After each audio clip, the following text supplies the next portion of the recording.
In conclusion, we are saying that technology and development go hand in hand.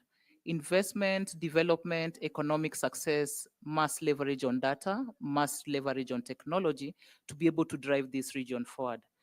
And if that's the case, then legal professionals and all other professionals need to be ready, need to upskill, and need to have appropriate skills that will enable them meet this kind of change and this emerging change halfway to be able to provide competitive services. And with that, I finish my presentation. Thank you for listening.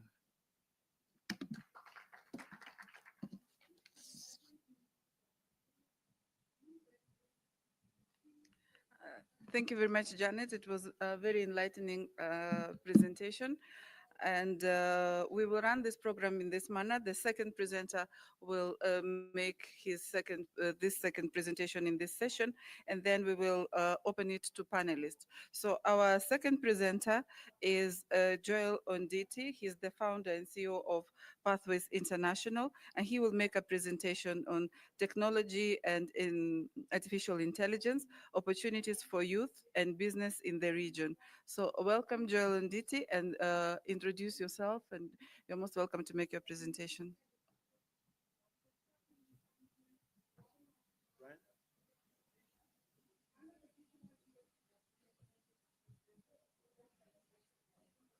All right, so I'm still waiting for my slides.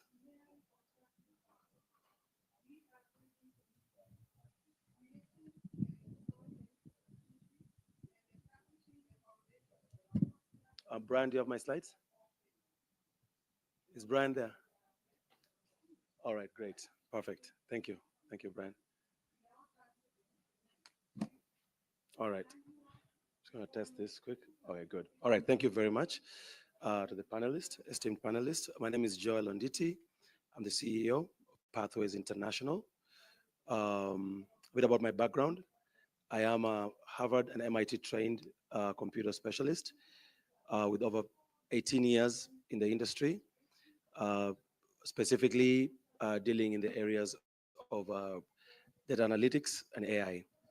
I'm also a professor of practice at the University of Denver in the US, where I teach specifically emerging technologies and artificial intelligence.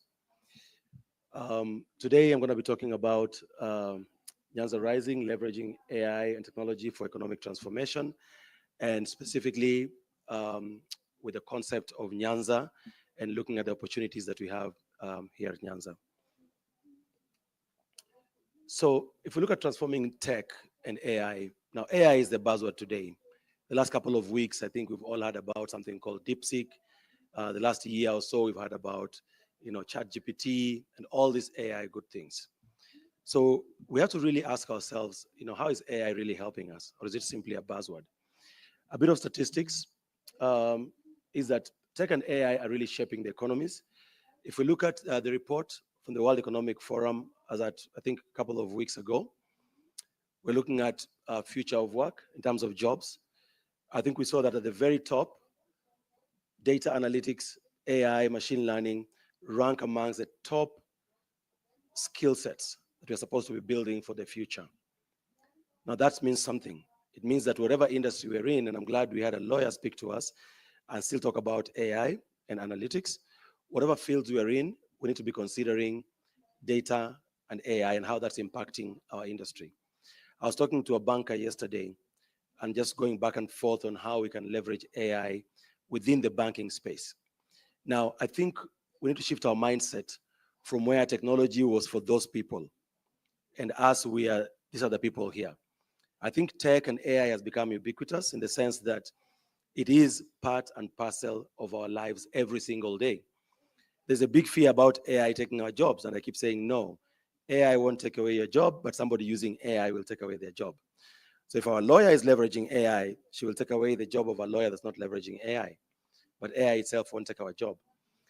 In Nyanza, what are the potentials?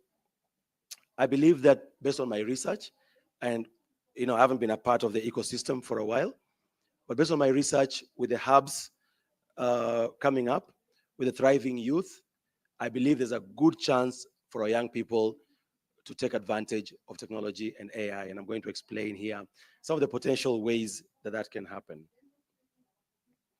So why does tech and AI matter today? From the World Bank statistics, we are seeing that it could add up to 1.2 trillion to the African economy by 2030. I know numbers are always thrown around, but what I do is when I see the numbers, I try to zero in and dig into those numbers. That kind of a number, when you see it, then you need to ask yourself, in your particular industry, how does that trickle down to you? Because these numbers are always aggregated across several industries, several disciplines, several geographical regions. AI is already being used to solve challenges. Like I was saying, yesterday I was speaking to a banker, and already we found a good use case for AI.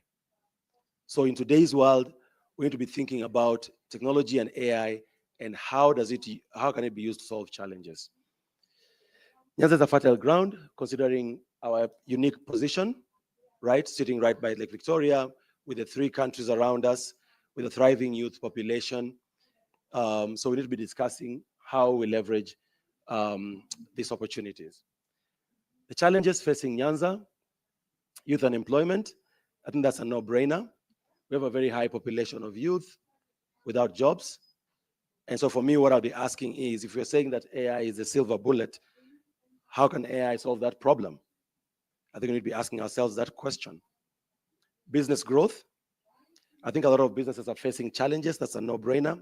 I've sat in different breakout sessions, and everyone is talking about how business is challenging, tough economic climate. Again, if tech and AI is the answer, how? Digital infrastructure, lack of access to digital infrastructure, lack of access to, computers, compute power, just generally accessing digital infrastructure for us to leverage technology and AI. So those are the 3 key challenges that we identified. Now, how can AI and technology help? Now we get into the how. Again, these are all concepts we're going to put forward. And at the end of this presentation, we'll tell you some of the things that we are already doing. And then we can always, meet on the side and say, how can we partner on some of these initiatives? Job creation. Now, AI has opened up a really high demand in terms of jobs. Now, the good thing is that a lot of these jobs, a lot of these courses, you can actually learn them yourselves. So we have online programs going on, areas like Udemy that are having some of these trainings, right? At Pathways specifically, we are partnering with the government through the TVETs. So we have a partnership, an MOU with Konza Technopolis, for those who are familiar with Konza, where we are starting to skill young people in AI.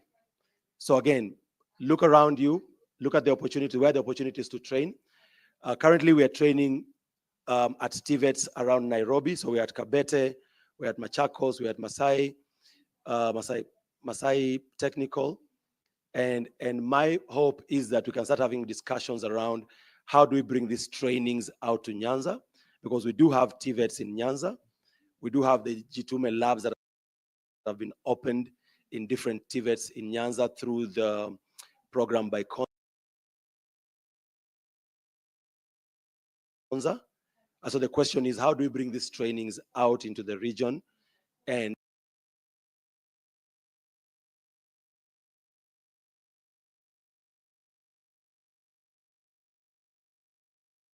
start doing these upskilling programs out here? Very high demand for AI roles, whether directly as AI roles or within your specific industries or practices on how to employ AI. And so I think we should all be on the lookout for those. Business competitiveness. Now, AI tools are streamlining operations and expanding markets. I'd like to give you a challenge today. Go online. I work for Homeboys. I am, a videographer, or I am this and that. What AI tools are there for me? And you will be shocked. You will really be surprised what tools are there. I know we know about ChatGPT, but I don't know if any of you knows about Gamma, for example, for making presentations in a split second like this. You prompt it and it gives you a presentation. This slide was made out of Gamma, and it took me like 2 minutes to make this slide, right? So look at a particular industry, ask yourself, how is AI really helping me? Or how can I leverage AI in my particular industry? So back to businesses. you're a baker, or you are a fisherman, or fisherfolk, that's the right word I'm told nowadays, fisherfolk, right? How can I leverage AI within my particular industry? And you will be surprised. These are not theories. These are practical use cases of AI. Innovation and entrepreneurship, tech startups. I think my previous presenter talked about hubs being set up in the region, tech startups coming up in the region. And for us, it's about use cases. It's one thing to have the hype, and then it's one thing to have a use case. Just last week, we launched a project with one of the SACCOs in Kerugoya. Again, I'm hoping next time it can be a SACCO in Nyanza, on a use case where we are developing a credit scoring engine leveraging AI for farmers. Now, for those of you who are in farming or who are in the ecosystem, you must know that lending to farmers is really, really hard. Farmers barely get loans because they're very risky. And so partnering with GIZ and with Fortune SACCO, we're leveraging AI to aggregate a lot of data around farming and building a credit scoring model where the lender can actually score a farmer accurately and lend to the farmer. So for them, for example, they're in the coffee value chain, the tea value chain, and we've figured out a way to say, if you're a coffee farmer with 2 acres, planting Arabica and blah, blah, blah, here is a score for you based on your historical harvest and whatnot, right? So again, leveraging technology and AI just to figure out how do we grow the business space. And then last but not least, local problem solving. AI solutions for agriculture, I just mentioned one, for healthcare, for fisheries. So again, the challenge to all of us in the audience is go and prompt your search engine, go and query your search engine. How can I leverage AI within my particular industry? Sectors, I think I've mentioned those: agriculture, healthcare, tourism, fisheries, and these are all areas that I'm happy to discuss with anyone who's in the particular sector, and we can deep dive on specific areas that technology and AI could actually help.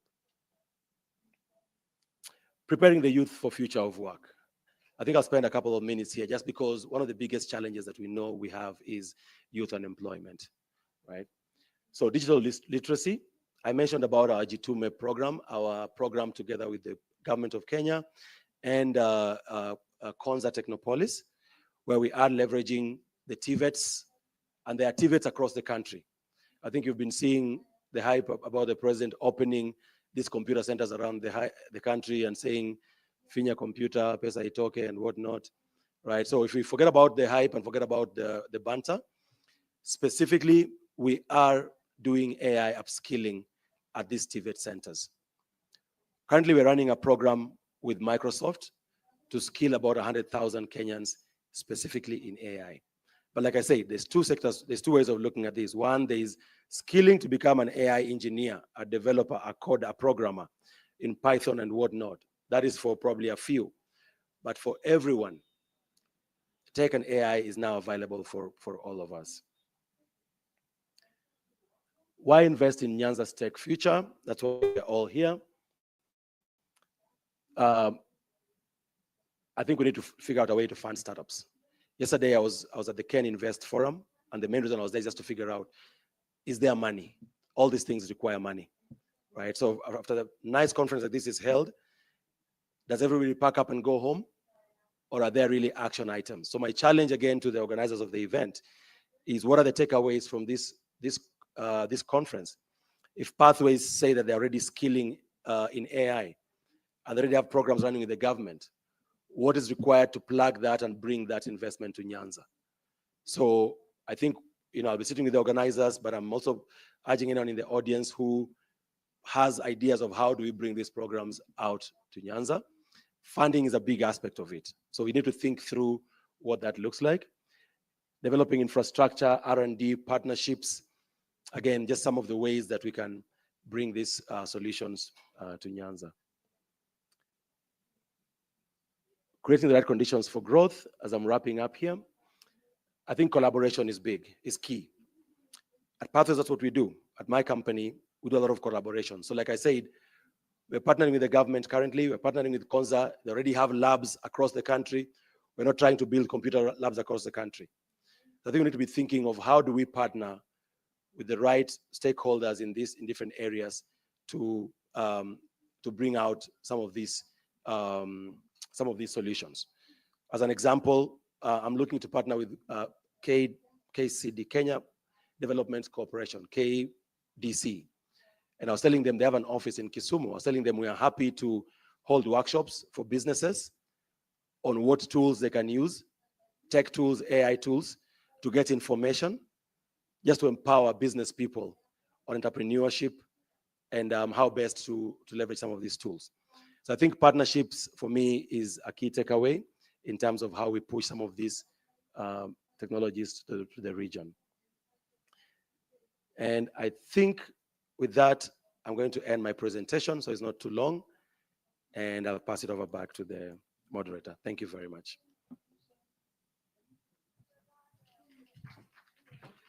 Thank you very much, Joel and Titi. Now we will turn over to our panelists, and I will give them an opportunity to present, introduce themselves as we start, and then we will start the panel session. The first panelist is Professor Silvana Sabeka. Kindly come over and introduce yourself briefly. Thank you. Thank you very much, the moderator.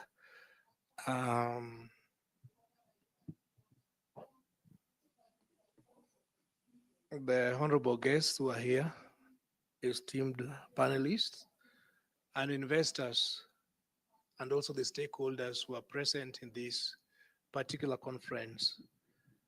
Good morning. Good morning once again. My name is Professor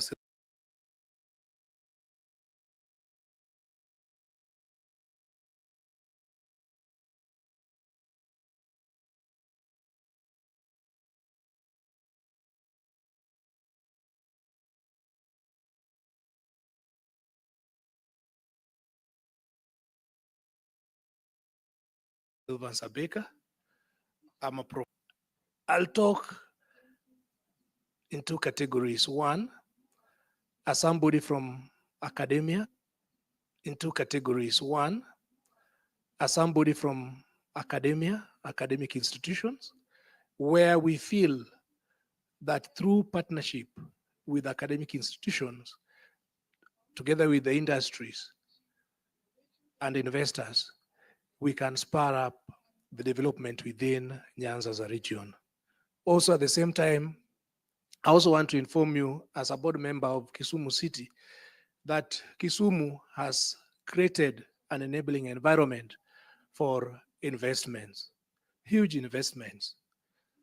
And we have a good plan within the city to ensure that all investors are given enabling environment for their investments. I'm happy the first presenter talked about policy issues. She's from the legal fraternity.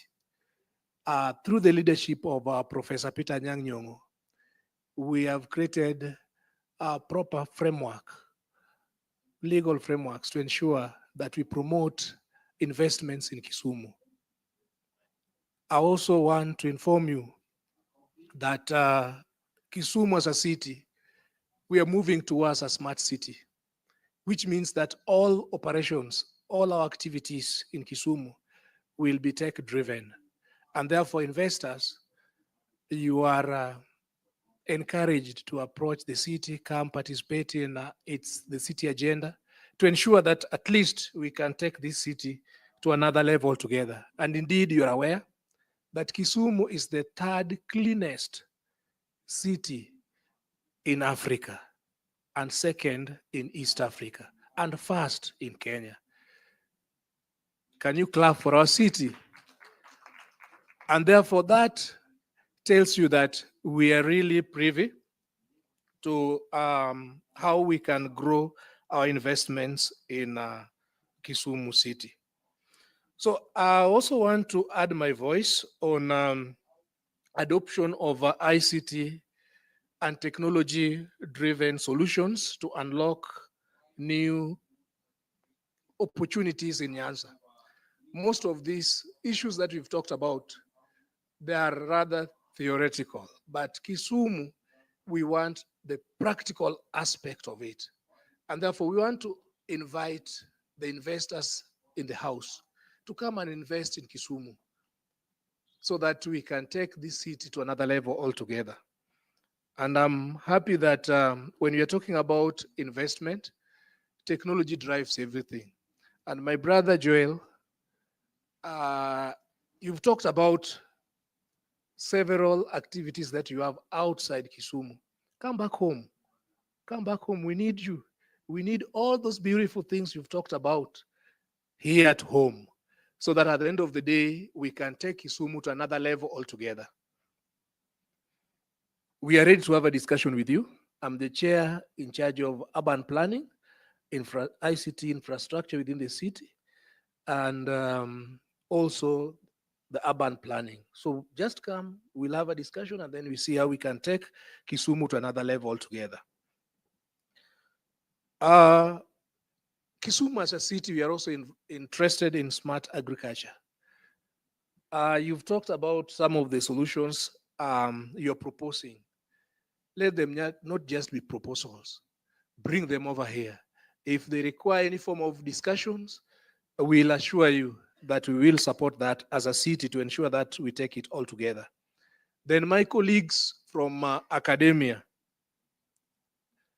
this is the right time when we can now take out those that we are teaching in the lecture rooms outside there.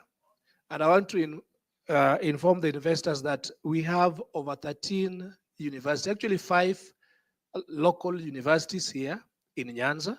That is Jaramogi Oginga University, where I come from. Then we have Maseno, we have Tomboya, we have Rongo, but then still we have campuses of various universities, including University of Nairobi here within Kisumu. We can form academia industry partnerships so that we can ensure that we enhance product development. You can also have labor from our students. Of course, our students can get some attachment internship and they can support your operations within your companies without any problem. I want to assure you that that is an area that we can think of. And universities, it is now also high time to outreach the people in the industry so that whatever we teach within the classes is in line with what is practiced outside there within the industry. So that is something that we need to look into as part of accelerating investments within Kisumu. Then, of course, there is the regional and global alliances. We cannot develop as Nyanza in silo. We need to partner. We need to put a lot of emphasis in partnerships. Like, for example, in less than 1 week, we had a very big function here in Kisumu when we launched a 120 billion project in developing the lakefront of Kisumu. Actually, it is constructing another city within the city, a lakefront city, the LV Marina project. So we want to encourage the investors in the house that if you have similar ideas or any idea that can spur up or accelerate investments within Kisumu, we are ready to accommodate those issues. In terms of policy and regulatory frameworks, I want to assure you that the city of Kisumu has clear, stable, and business-friendly ICT policy, which attracts long-term investment. And not only ICT policy alone, but basically investment policy to ensure that at least we provide that conducive environment for investment within this great city of Kisumu. Then, of course, one area that also we need to invest in is investment in renewable energy. The investors in the house, you know the erratic kind of power fluctuations that we have within Kisumu, and also towards moving to a clean, generating clean energy. That is also another area that you can invest within this region.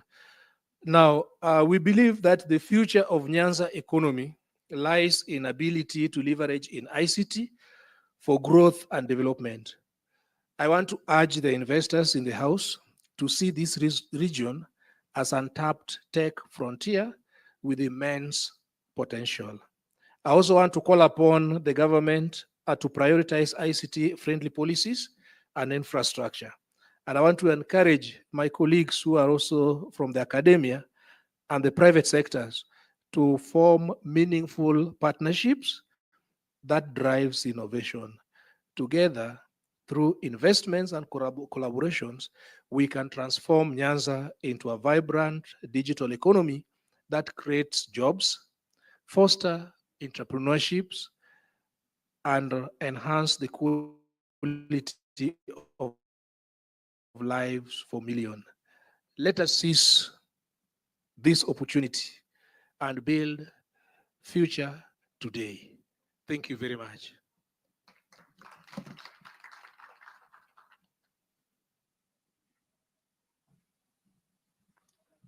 Thank you very much, Professor Abeka, for encouraging us to come back home and for inviting our investors to make their investments and consider Kisumu City and Nyanza to be their center for investment. And our second panelist is Eric Nyadimo. We are going to invite him. He will speak a little bit about himself and make some few comments on the presentations that have been made so far. Welcome, Eric.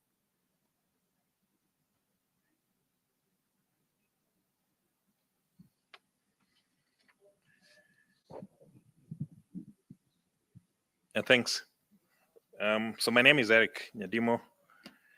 I'm the president of the Institution of Surveyors of Kenya. I am a licensed surveyor, and I'm also the chair for the Lands and Physical Planning Sector Board within the Kenya Private Sector Alliance.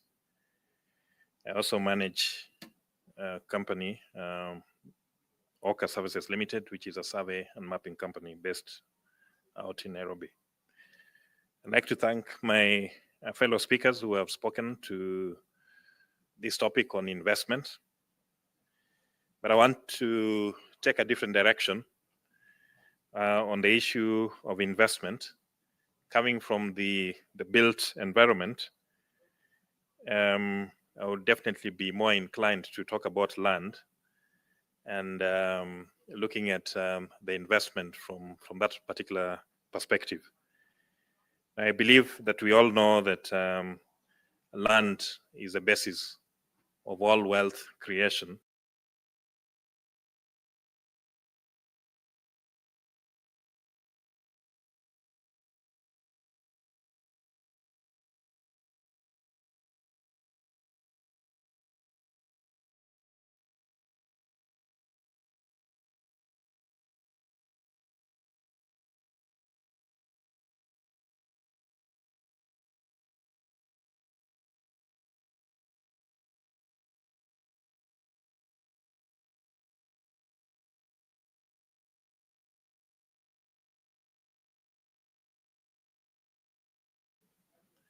We live on it, we farm on it, we do things like land reclamation. And of course, if you analyze it deep scientifically, then you can say that you can be able to increase the land size, especially when you can say that you can be able to increase the land size, especially when you have things like the plate tectonics and stuff like that. But to the ordinary person, it becomes. Now, when we look at this region, and we are talking about using land as a source of investment, we find that it is important that we secure the land tenure, both in the urban and the market centers, and generally for the private holdings. We find that, especially in the areas around Kisumu, that land ownership brings a lot of questions, and the title deeds or the documents that people hold really need to be verified. And we have seen in certain cases where people have invested or bought land, but then you find that you have challenges because that land is apparently owned by somebody else. And when you bought it, maybe you did not have the correct information. And in so doing, then you lose your investment, or you are tied to some legal battles which take a lot of other resources and time before you can actually be able to resolve that. So the need to be able to secure land tenure within this area is something that is paramount. One of the biggest challenges that we have is that the kind of boundaries that we have within most of the areas here are what we call the general boundaries. So they have not been fixed or mapped to the required standards. And therefore, such kind of boundaries lead to a lot of conflicts. And what we would say here is that there is need for the counties generally to be able to seek or develop partnerships with the national government and also with institutions like the one that I lead, the Institution of Surveyors of Kenya, to be able to facilitate the survey and titling of these lands so as to be able to provide security of tenure, to be able to stimulate investment, and so that the people can be able to use the land as a collateral for further development. I say that because a lot of land in the rural areas is tied to disputes and in certain cases uncompleted cases of succession. So there is need to be able to sensitize the public on what we call alternative justice systems so that some of these issues can actually be resolved.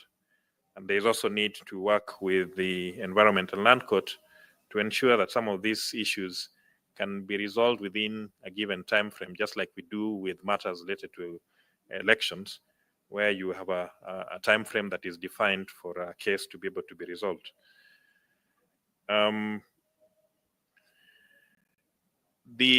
If we look at it traditionally, of course, nobody really owned land. Land was to be used by the commons, and the clan had their own way of managing how that land was actually going to be used. But of course, with the British and colonialism coming in and starting off with the Crown Lands Ordinance, where the white man declared that all unoccupied land belonged to the Crown, and in the process, they also took all the agriculturally productive lands, we started agitating for land ownership, which really was the basis through which we got our independence. One of the main issues there was individualization of the titles.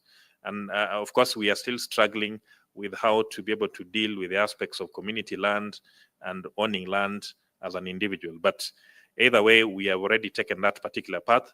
I don't think we are going back really to defining the land as being owned by communities, or even for those who actually have that community land ownership.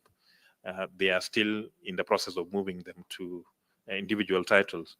So once we have made that decision that we are individualizing the titles, then we need to be able to put in place measures that would ensure that the ownership is actually protected.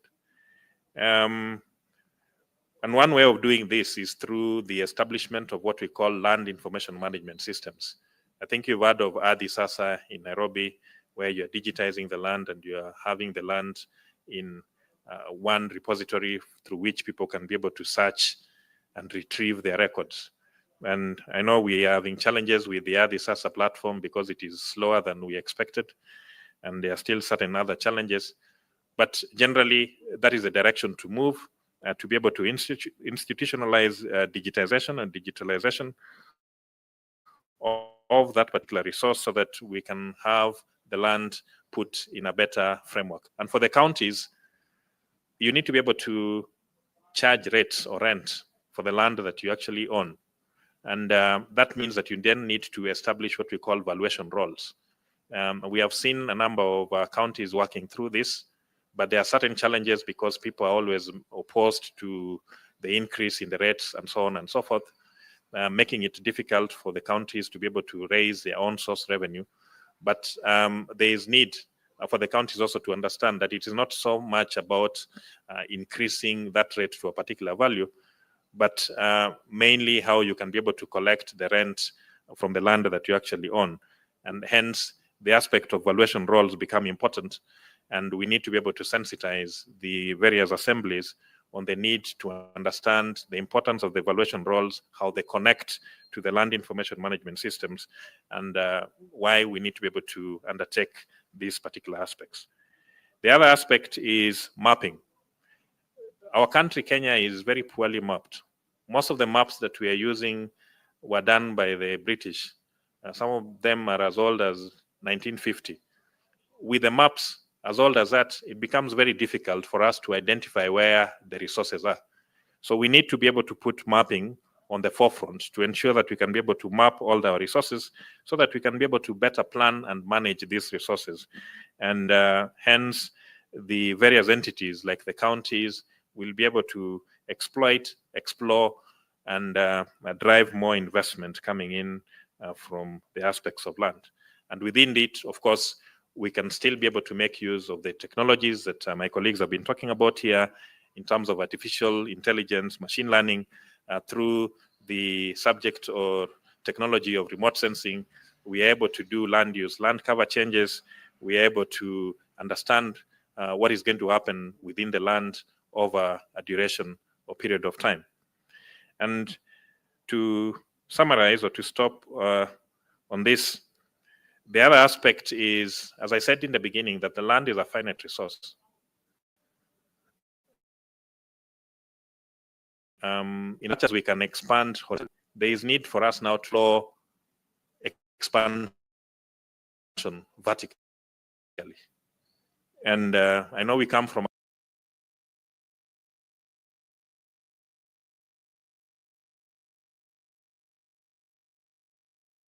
a culture where we have to put or build homes left, right, and center, to the extent that we are continuously reducing the amount of land that can be available for farming and agriculture.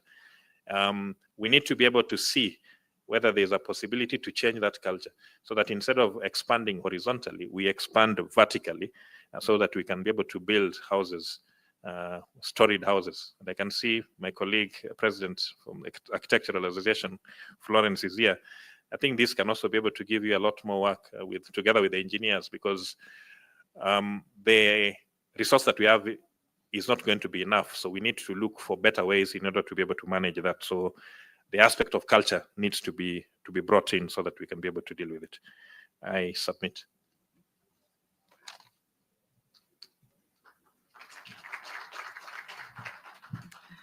Thank you very much, Eric Nyadimo. And at this point, I think we can open it to plenary and ask our delegates and stakeholders if you have any questions or comments on the presentations that have been made. Please, you are welcome to make them, and we will be happy to receive. And I believe the panelists and the presenters will also address any of your concerns or questions. Yes, please rise up and introduce yourself. I don't know whether we can have a mic. There's a lady on the third row.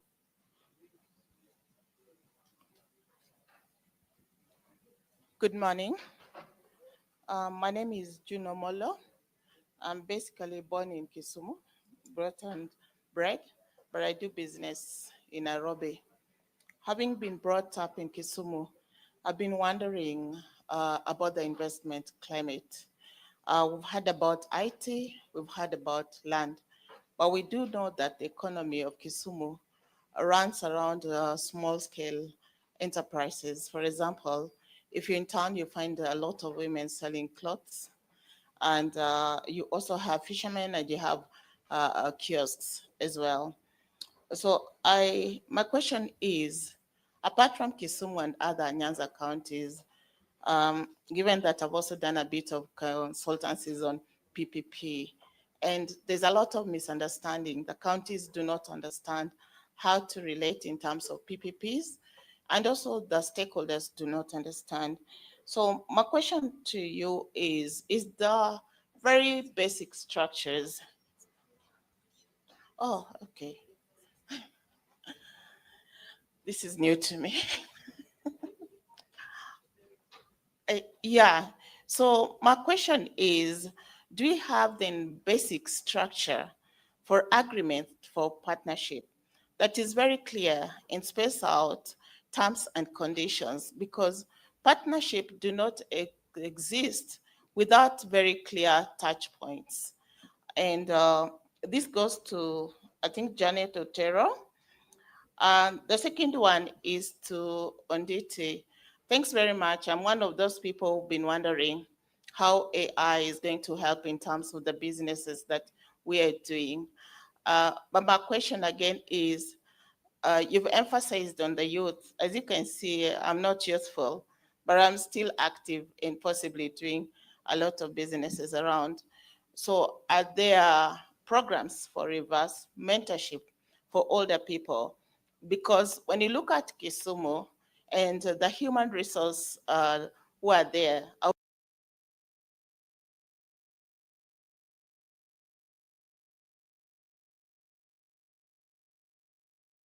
say that there are many who are very lethargic.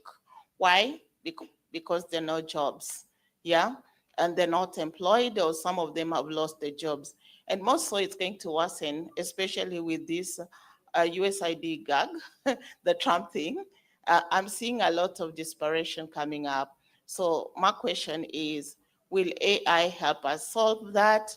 Or will there be programs that are basically helping, like during the introduction of computers, I know there were very deliberate programs that were implemented to make sure that we're computer literate, and yes, we adapted. And lastly, to our professor, I'm a bit disturbed when we say that we are more aligned towards tech. I know outside we have tech cities. So are we saying that we want to turn Kisumu into a tech city? Or are we saying that we want it to just be an enabler so that we then also allow for other industries to thrive? Because we have this tendency as a government whereby all money will now be taken to tech, but then the other industries will suffer, and that will then again spiral to poverty. Thank you so much. Thank you. Thank you Sorry. very much. Not at all.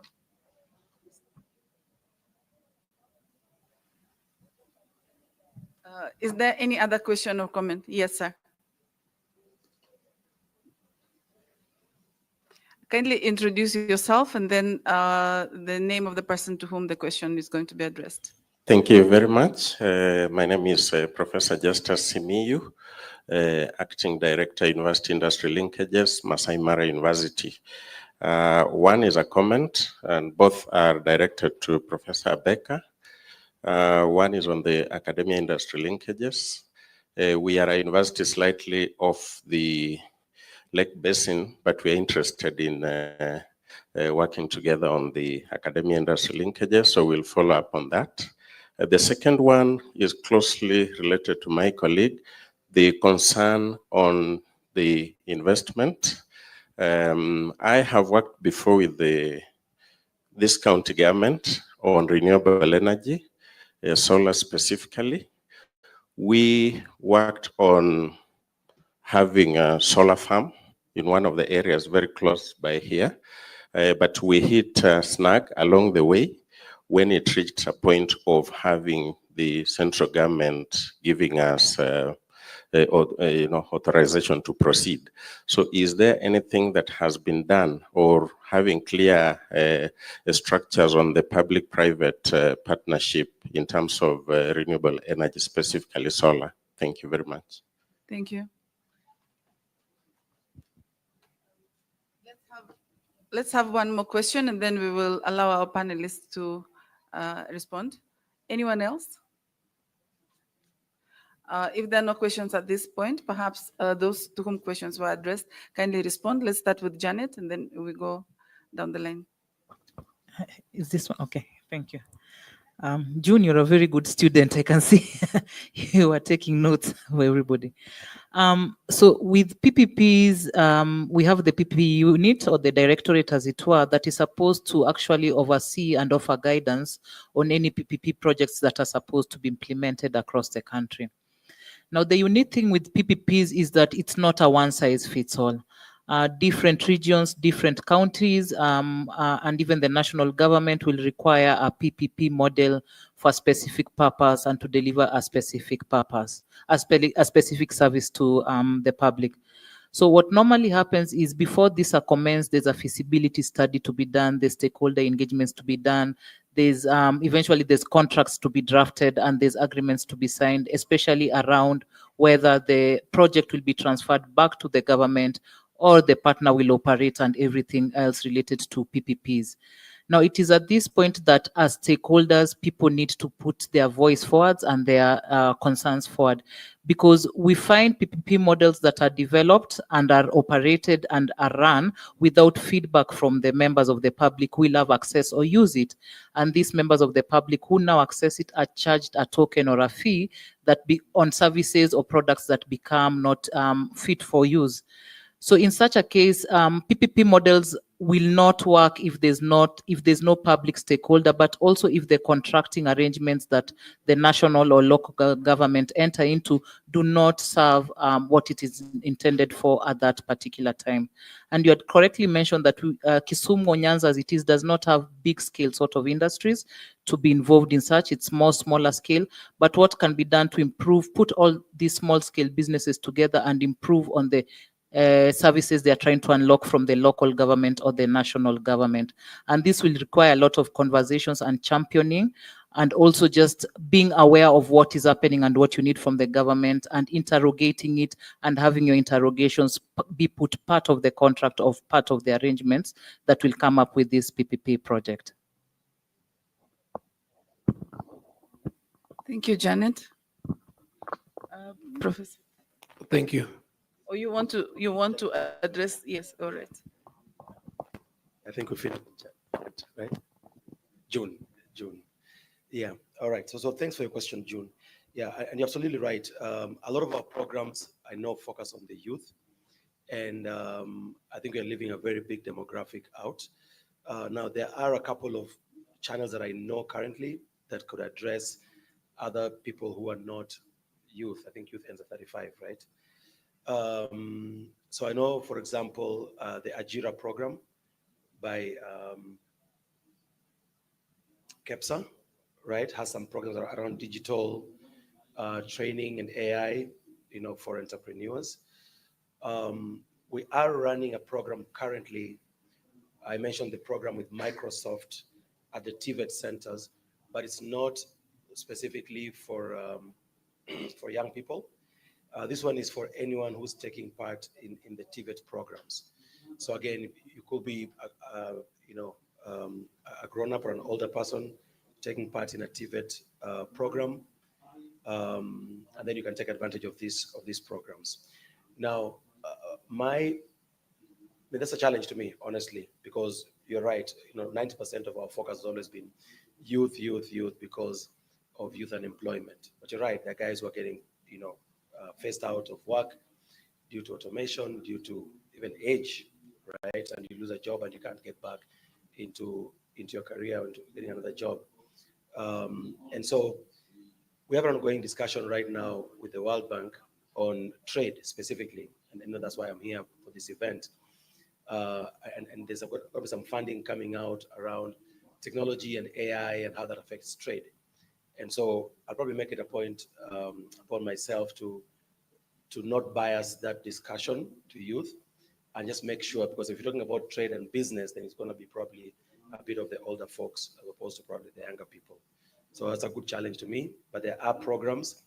One challenge I'll give you is go to ChatGPT and ask ChatGPT, are there programs in Kenya that are targeting training of technology and AI to, I don't know what the non-youth, what term it is for non-youth, to the older folks, right? Yeah, thank you.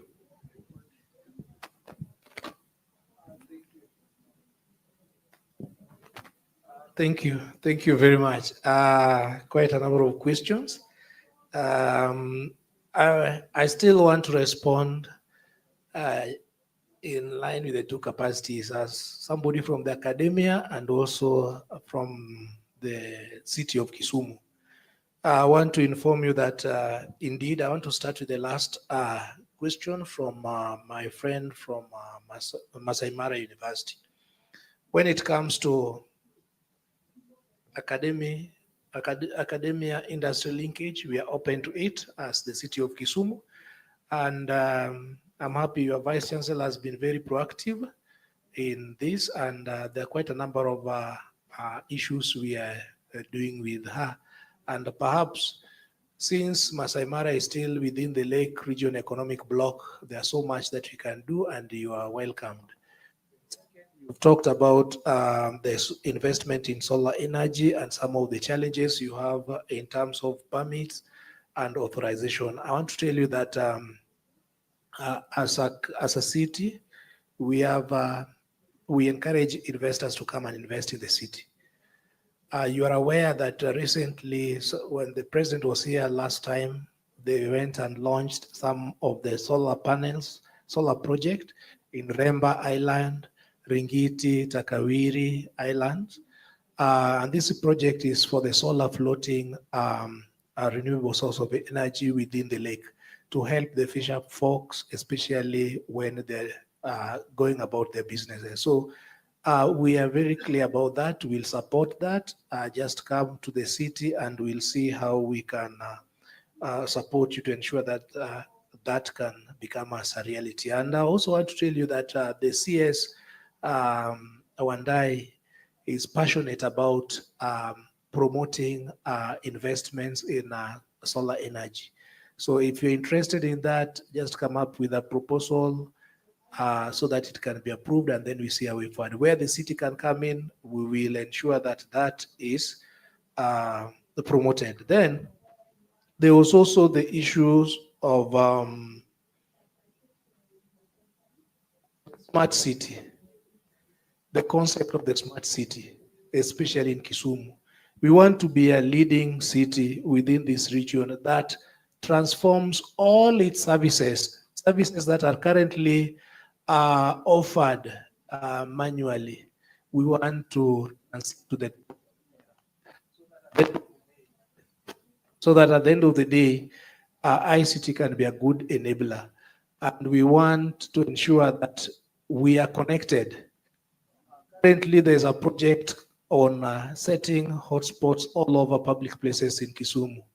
It's a project that is going, and we want to ensure once you just get into Kisumu City, Kisumu City becomes a hotspot in Wi-Fi.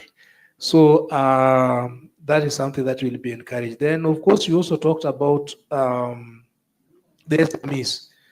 The SMEs are the drivers of economy within Nyanza region, and there's no way we can do without them. One thing that we encourage right now is the use of ICT in conducting their daily activities. I'm happy nowadays you can do business from your bedroom. I've seen quite a number of apps that have been developed. You market your products online wherever you are. You even pay services online. So that is where we want to head to as a city, and it is going to be a model city within this region. Thank you.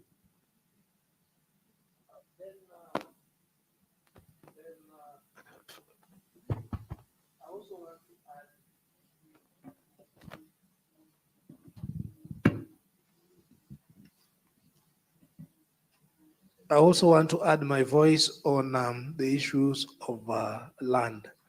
You know, land is an emotive resource or an emotive issue anywhere.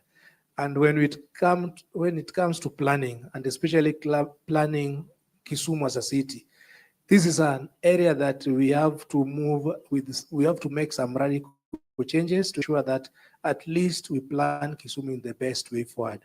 We've developed some 7 growth points in Kisumu, where moving forward, there are some changes that will be there. Of course, there are some that will compulsory acquire to ensure that we transform Kisumu into another level together.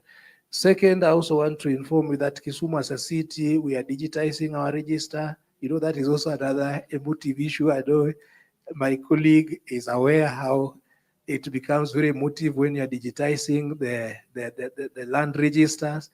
We want a solution whereby development plans are approved online without any problem, because if it is manual, chances are very high that money can change hands all over, and development plan sometimes can be approved without following the due process.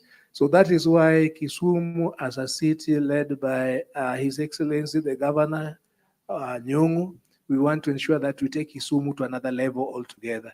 Though, of course, along the way, I know we will be stepping on some people's feet, but it's good as at now to feel some little pain, but to enjoy and celebrate in the coming years. Thank you.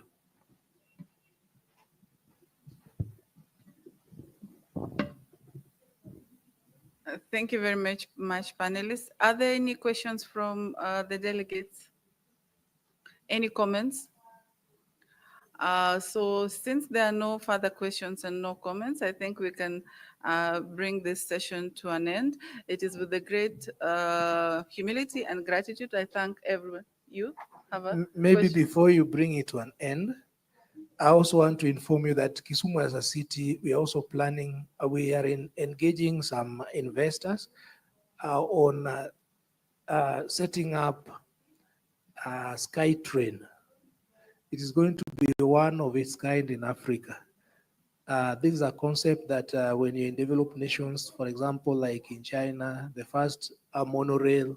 So this time we're also planning to have one when you land in Kisumu airport, you just jump into a sky train, you move through the lake, you terminate the other side of the port.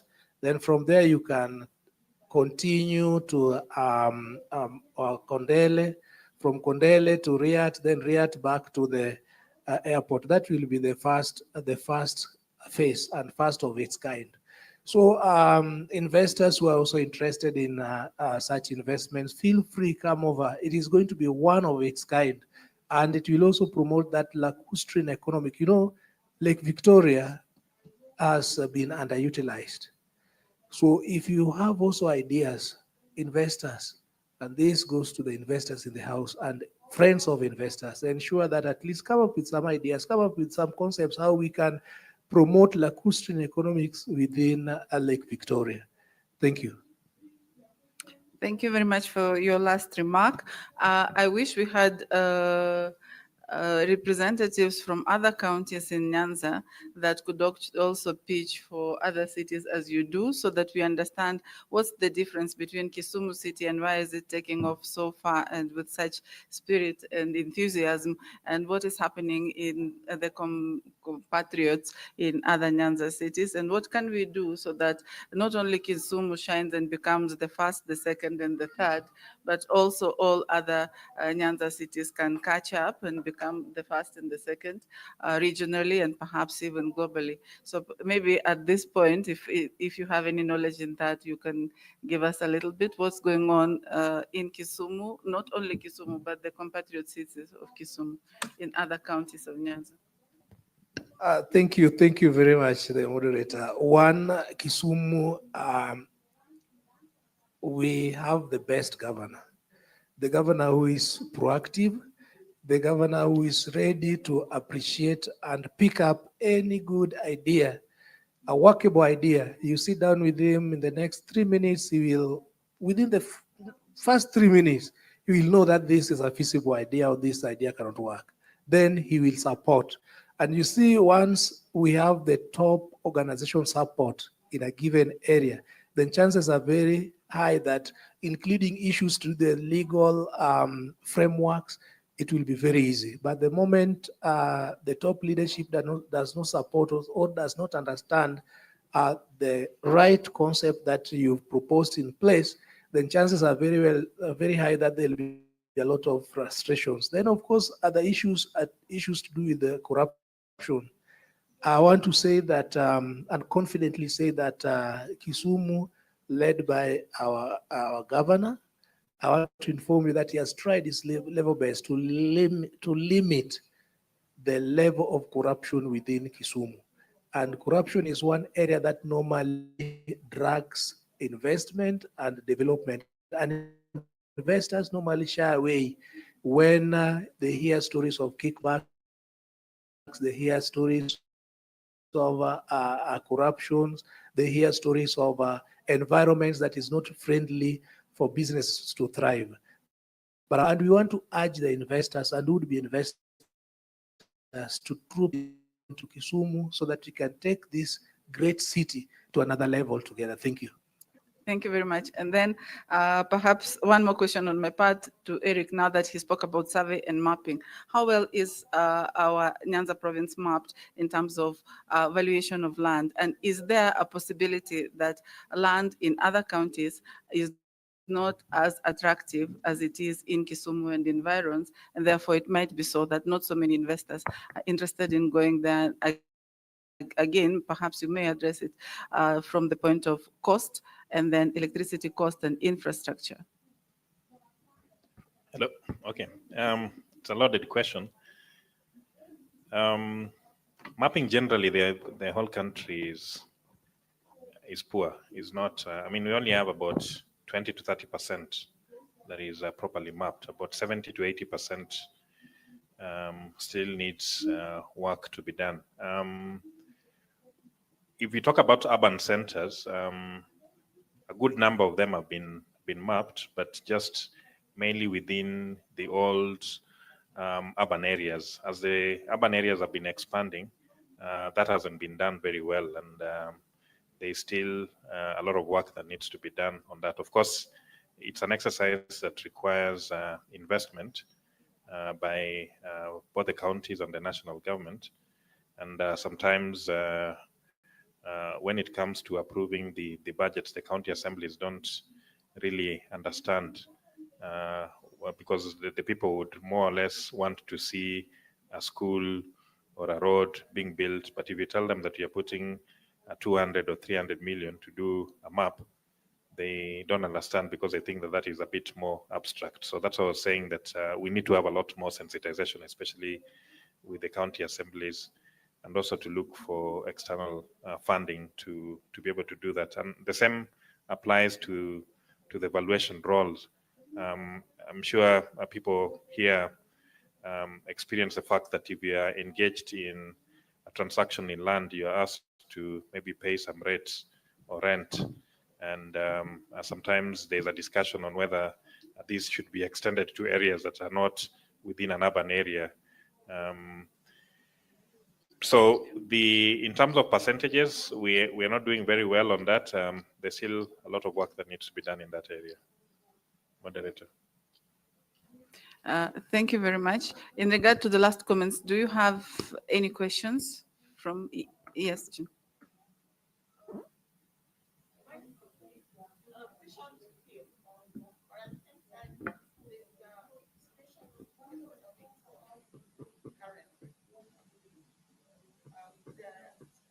Hello? Yes. Yeah, so I learned from Homa Bay because I was in a stand that they're special economic zone and they're inviting investors to be able to partner with them. One of the things they're doing is surveys and also trying to see if, what they said that will be given free land, it will be surveyed, the whole processes. So I was hoping to also listen to that because I know it's something that is being promoted in different counties. And how does it relate to partnership beyond just the ICT? But I know ICT will be part of it. Yeah. Your question is to? I think it can be any of the panelists. Like Kisumu, maybe they can respond if they have the same. But I know that other counties like Siaya and Homa Bay should have the same inspiration. We're interested in doing business in those zones, so would like to understand the processes, the partnership, the whole thing around it. Yeah. Okay, maybe I can't speak directly for the counties. I mean, it would have been good where they're represented so that they can be able to say exactly what is happening within those special economic zones. But of course, these are zones that are being created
ile maneno ambayo ilitokea huko bungeni jana, wakati MP ambaye amechaguliwa juzi juzi wa Kiambaa Njuguna Kawanjiko alisimama kuongea na ulimi yake ikakwama, akashindwa kutranslate mawazo kutoka kwa akili ailete kwa mdomo itoke, awekelee agenda za watu wa Kiambaa on the floor of parliament.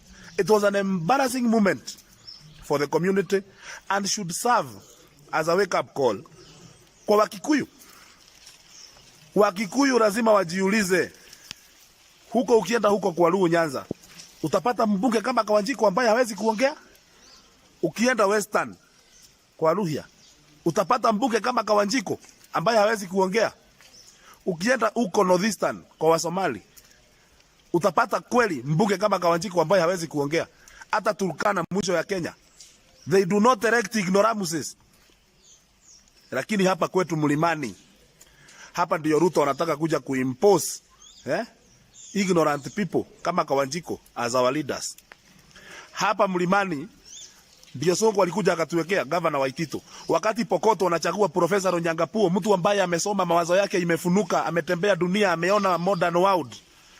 Pokoto anachagua Ronyangapuo na Pokoti ni huko kichakani. Sisi hapa Kiambu, county ambayo iko na very big economic potential, tunachagua Waitito. Ruto is imposing this kind of leaders on Mount Kenya. Unasikia amesema hapo Kirinyaga weka nani weka. Thank you very much for your comment. It's very timely and I think it is very appropriate. And perhaps Eric can tell us how you are watching Sound Candy Talk live. For that, so that from my understanding, it is basically a requirement of funding allocation towards that specific activity that can resolve or unlock part of this problem. Am I correct? You're right. We have come up with a policy, although it is yet to see be passed, but it's a draft policy on survey and mapping, which has put it out clearly that the government needs to be able to invest or put resources, just like we do the national census, and we say we'll do census every 10 years. We come up with a plan that says that we will do mapping every 5 years, because the information that the counties and any other entities can be able to use to do their mapping. So forming that critical information base that what like Daktari National Adero is saying would then be able to be used by other players within the sector to undertake many other things. And this applies even if you want to do the special economic zones and so on. If you want to do the transport networks, to do the sky train, like Prof is also talking about, all these things are connected. And in so doing, then it can be able to support that critical resource. Thank you very much. Any more questions from delegates or remarks or comments? With no further questions, I would want to thank our presenters and our panelists for very insightful presentations and for responding to the questions. Thank you very much. It was very kind of you, and we have had very enriching and enlightening session. And I would like everyone to applaud and give them a good hand for the work they have done and educated us. And to the delegates and stakeholders, there is tea that is being served, so you can have tea. And then while we are waiting for the chief guest, perhaps you may want to visit the exhibitions. And I think with that, we can end our session, and perhaps the panelists may want to take a group photo. So thank you very much, everyone, for your participation. Without you, it wouldn't have been as successful as it is, for your questions and your comments. And of course, now we know that we can take investment into Kisumu and other counties at a different level, and we know how to agitate for it, and what kind of role of AI technology and PPPs have in it. So once again, have a wonderful afternoon. Thank you for being here and for your attendance and participation, and all the best. Thank you.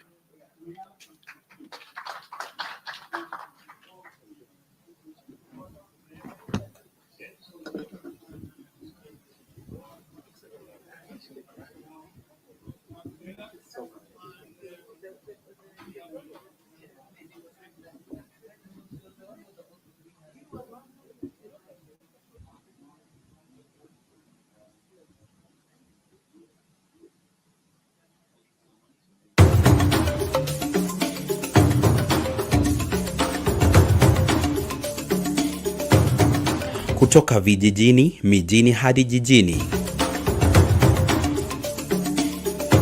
Hii ni Sound Candy Talk Live. At Sound Candy Talk, we help your event, trainings, shows, and so more to the world through internet broadcasting in UHD. We provide from 1 to several camera setups and integrate graphics to live in your live streams. For more information, contact us through +2547 18454585 or email at soundcandytalk@gmail.com. Reach on us today.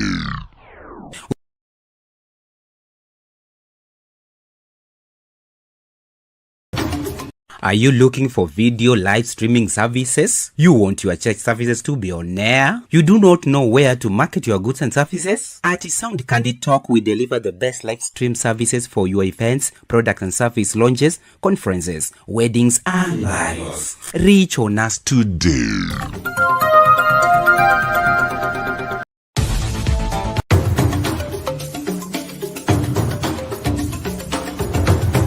Sound Candy Talk Live News.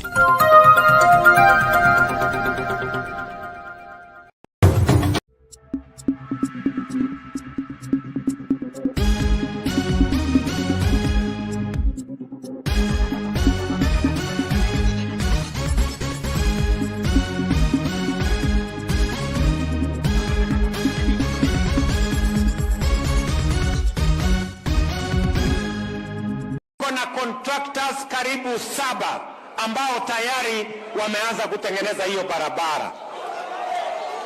Barabara kutoka Isiolo mpaka Kulamawe iko na contractor. Barabara ya kutoka Kulamawe mpaka Modogashe iko na contractor. Barabara ya kutoka Modogashe kuja mpaka Samatar ilikuwa under annuity, lakini sasa